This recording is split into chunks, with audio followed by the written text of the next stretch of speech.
All right, y'all, we got a Jubilee video today.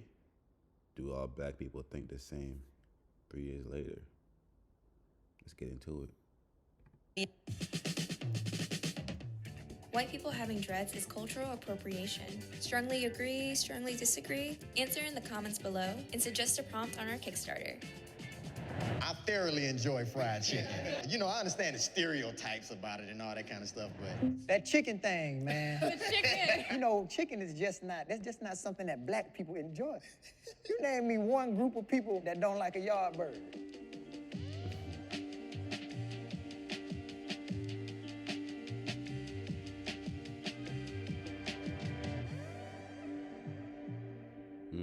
Kanye West is invited to the cookout.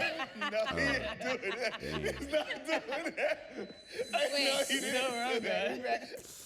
You switched sides? I told you I was leaving you this Things have time. not changed. They might have got worse. Let's just be honest. Yeah. Well, yeah, last time I was agree because I was like, he's just the crazy drunk uncle, but now he's a little too disruptive. I don't want him at my cookout. I mean, granted, he's got a lot of things he's going through. So I'm not That's expecting true. him to change anything right now, but right now he's just still, he needs some time. Yeah. Figure out life. Then come eat. I'm doubling down. Again, he's misunderstood. People like Kanye are creatives, and he uses like creative speech. Like, I don't think that he's so creative and that his words are being misinterpreted. Like, he's making very specific phrases, like black people chose to be slaves. That's completely untrue, and in my opinion, that's just unacceptable. But I think that's people misunderstanding what he's saying. And let's be real, like nobody, including Kanye, doesn't think that like people got in line to get shackled to be a slave. This is part of the problem. The media cut off kind of like the overall like meaning of what he's trying to say. People were angry that he was Republican or that he was voting for Trump. And what he was basically saying is, don't be a slave to like the Democratic Party. I think there's an identity politics issue in the black community. You're not allowed to think freely. And he is, to me, another member of my community. And I want him on my cookout. Invite him over your house then for a perfect barbecue. Yeah, Kanye West. Would you let Kanye teach your children? Nah. I think Kanye West That's a is yes or no? not a bad person. I ain't saying he's a bad I'm not person. saying he's a bad person. I'm not saying he's a bad This person has either. nothing Yeah. to do about him as a person. But I wouldn't let the Grand Wizard give my children a history lesson. Dave Chappelle. For sure. I have loved ones and friends and family who are like part of the queer community, and I have friends who are trans, and talking to them about like the last couple specials and just sort of like his comments in general about trans people, it has kind of rubbed me the wrong way, which is like, it sucks because I really did love Chappelle's show. I loved a lot of his stand-up specials, but like over the years, it's just like, okay, well now I'm seeing it through a different lens because other people are bringing things to light that I probably wasn't thinking about when I watched it. I'm a big Dave Chappelle. I love comedy. He was trying to navigate a very, very narrow channel. And I think he did it quite well. I mean, because he's a comedian. Yeah. You know, they're there to push the boundaries of funny. And at the Exactly. same time, what you were saying, you got to be careful. So I agree with you on that. But after hearing Chappelle explain, you just saw when he was on stage after he did the closer. Yeah, was he like, came back. Yeah, after hearing, I don't think he had any malice in his heart. I think we need to learn how to not apologize for people because of their historical importance. Just because I loved the Chappelle show doesn't mean I'm gonna stand up for the closer. Like, it's not always just a joke, because it might be just a joke to you. It's not just a joke to that person who just got murdered. Black people are more homophobic than other races. Nah. So I'm gonna say this, I'm an avid golfer, right? So a lot of my friends who I play golf with are white. And they say some stuff too when it comes to it. So that's why I was Exactly, like, yeah. I gotta come with somewhat disagree, but you know, I only can speak for our community. We are a little rough on the LGBTQ. So Why do you guys think this prompt was asked? Because there's a lot of rappers who say homophobic stuff all the time. Yeah, and the black church, I think religion plays a big part of homophobia in like our society today. Like, but it's not just the black church. America would be better off if only black people voted. I think our votes would pretty much reflect what would be good for the outcome of America. Even for the LGBTQ community? Yeah, I believe so. I believe so. I'm not saying you're wrong. I'm just asking things that are just within our own community that we don't all agree on. That's a good question. I Yeah. think the majority of us will actually be for equal rights. Black people know what it's like to be discriminated against. Yeah. I think anytime you have a homogenous group that's making decisions, you're inevitably gonna have problems. So, like, I think it might start off with this idealist, way of like, yes, let's vote for things that are gonna make everybody happy, but eventually, like, power just corrupts people. So if we're the only ones voting, we're gonna start to do stuff that advantages us, especially given our history here. Black people can be racist.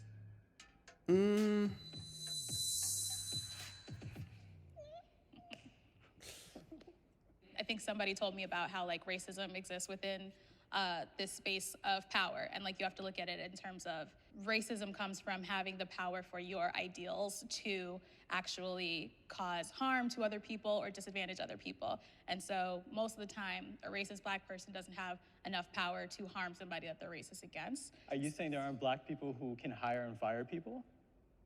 No. Well, I hire think and it's what fire she people all the I time. mean, what's power to you then? Racism is a specific type of prejudice. That everyone can be prejudiced. Can a Chinese person be racist? In China, yes. How about here? In America, I think in America, it's a predominantly white ran society. So I think as a racial oppression So system, a Chinese person cannot be racist to Black people in the United States. I think they can be prejudiced to Black people. I think they can influence Walk individual over. Black people. But let me say this: I look at racism as a system. Yeah. I think context matters in this situation here. So, because when you look at it like this, when you just can a Black person be racist? Yes. Can a Black person be racist in America? I don't really know. Think about it. How does a Black person being racist in America benefits a Black person? That's my point. Think about it.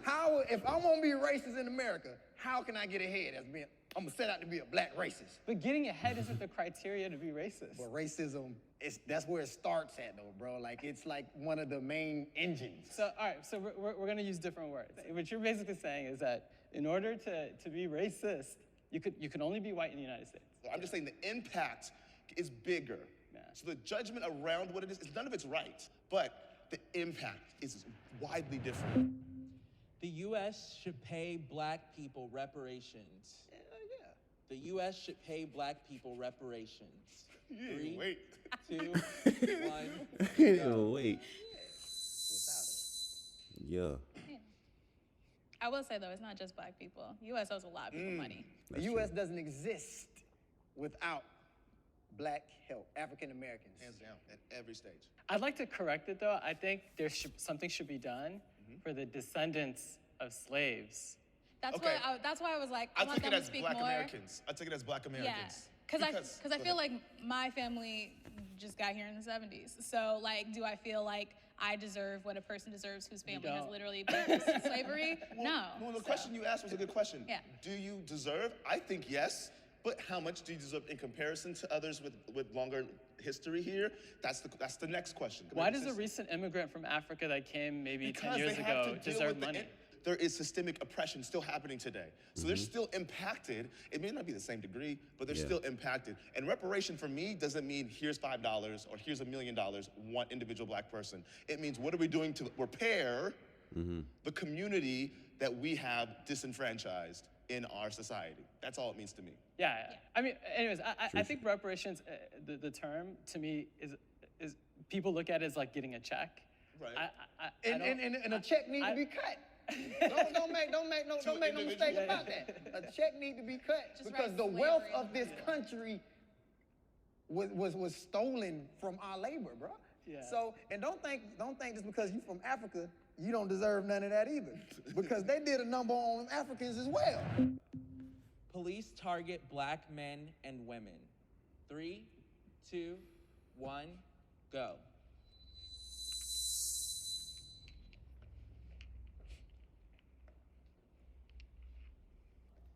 You know, I like law and order. I like safety. And I do think, for the most part, a lot of the police throughout the country do it to serve their communities. But, you know, the last 2 years has really showed me that, like, you know, we have a lot of problems. And it's not, you know, it was emotional for me as well, especially after the George Floyd incident. But that wasn't even the only one. There's so many, and it got to the point where, I started to really ask myself, like, is this, how can you get law and order and safety, and still respect police, but at the same time, like, fight for change? And it's hard. I mean, I don't know what to do. I don't think any of us really have the solution. It was created to monitor the minority in the group. Back in the day, it was the Irish, it was Italians, and so it's ingrained into the system of policing. And that's the problem. I think we have to reframe what policing is now. And until we do that, it will always be targeting people of color because that's what it was created to do. It's one of those things for me, like the phrasing of it is police, and that's a big term, right? That means it's not an individual person we're talking about an institution, we're talking about all the people within that institution. The system, the institution is protecting the individuals who have targeted people of color, and we see them doing that because the ones that get caught in media, it's not the first infraction. So that means there were individuals who were aware of what happened, either being a partner in the car with them or on the streets with them, or a supervisor or whoever it may be, who allowed them to go back on the street in the same manner that they were before and continue doing the same things. And the institution makes money from the targeting of black people. Yep. If the police don't arrest people, prison get no customers. You got to look at the prison industrial complex here too in the U.S. That's huge business. So, and if you look at a group of citizens that have been perceived as no value having to society or whatever, okay, boom, we're gonna push them, we're gonna pipeline them into that system. But also you have to remember that like almost 20% of murders is us. And like we're the victims of a lot of crime, right? And so we're also the beneficiaries of some of the protections that do happen. And so it hurts us to have like no type of protection or 100%. safety as well. We're not saying abolish all forms of protection, right? We're saying we need to reframe what that protection looks like so that we can feel safe. Because we don't, even though people say the statistics are saying we're safer on the statistics, but really does the community feel safer? What did you all think about Derek Chauvin's guilty verdict? I feel like it's still performative in some ways. Like, cool, all right, there's that verdict. There's still probably going to be a video tomorrow of somebody else. So it doesn't feel like it moves the needle very much when it's just one very high-profile case. Something needs to change for those people who are supposed to be our protectors to actually protect us. And I do want to say that you said something about like we're the ones who do the most crime or something like that. No, or so we're we said victims. we're the most victims. Yeah, and it's like, why are we victims all the time? Why are, there being guns put into our communities at higher levels? Why are we getting sentenced for certain offenses more heavily than other races? Like there's the prison need customers. Exactly, and it's customers too. It's not just prisoners. Number one customer. You're saying that we're victims. We're getting killed and robbed and hurt we're getting hurt. But why? Not because I think But that why has are nothing we? to do with the prison. No, it does. There's research that says impoverished communities have more crime. It's not because they enjoy crime more. It's because they're impoverished. It's because they need money. They need to survive. And so there's a cycle there's a cycle of prison, which means less education, which means less income, which means smaller money coming to your community, which means less education, which means more crime, which means more prison. So the statistics about our community making crime, yes, but why is that cycle happening in our community? I am proud to be black. 3, Yes, sir. 2, 1, go. We all gonna go back to the same. Okay. Nothing's changed there. Yeah. Right? Glad to have you on the same side as us for once. Finally? Yeah. I feel more proud of our people every day. Yeah. Because it's another day we survived. Even the slightest microaggressions that happen to our community throughout, and yet we wake up, and yet we get dressed, and yet we go out, and we do it again and again because we have the hope of a better future of change. No doubt. And I think that's something to be very proud of and to never let slide. Always be proud of that. Yeah, and I think the more I see people gaining traction, like in America changing to where we're able to make moves in ways that we couldn't before, the prouder I get. So, it might sound silly to be excited about seeing more black billionaires or like a black, I think, Miss America, Miss USA, and Miss something else. Like all 3 were black women for the first time ever. I just want to say for all the people in the comments that were saying, I'm not black, I'm black. Because a lot of people were accusing me of basically, not being black. And I think it's important to remember that black is diverse and that we have different types of hair, different skin tones.